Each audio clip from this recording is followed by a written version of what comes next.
So chapter 8 is all about our sine and cosine curves. So we're going to start with just your basic stuff, which is periodic behavior. So when you think about a Ferris wheel going around and around and around, you end up at the same spot periodically. That's kind of what we're going to be talking about today.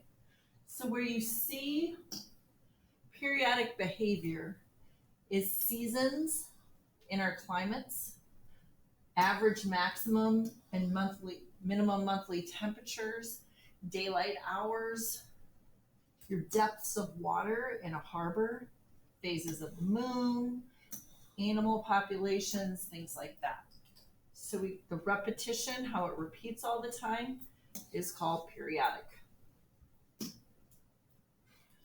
All right, so probably one of the most important things, anytime you have to read a graph, you need to watch the axes.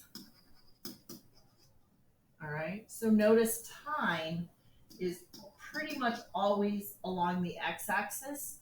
So notice January, and this is going monthly.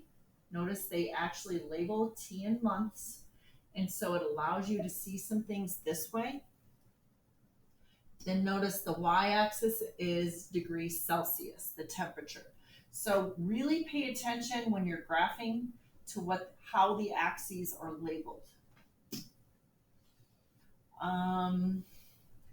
This is just noticing something from history. Back in 1831, Michael Faraday discovered that an electric current was generated by rotating a coil of a wire at a constant speed, 360 degrees in a magnetic field.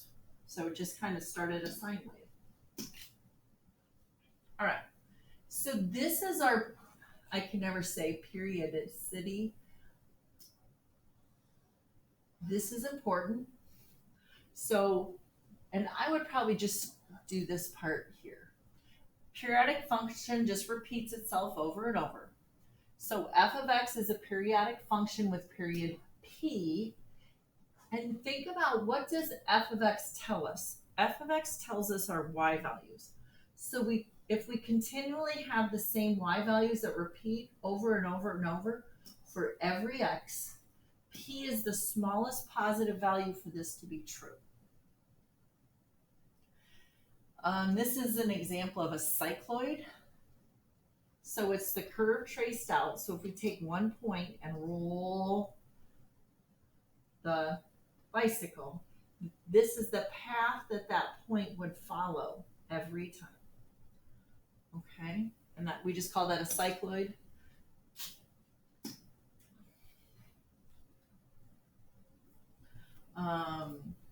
This is just showing a waves pattern.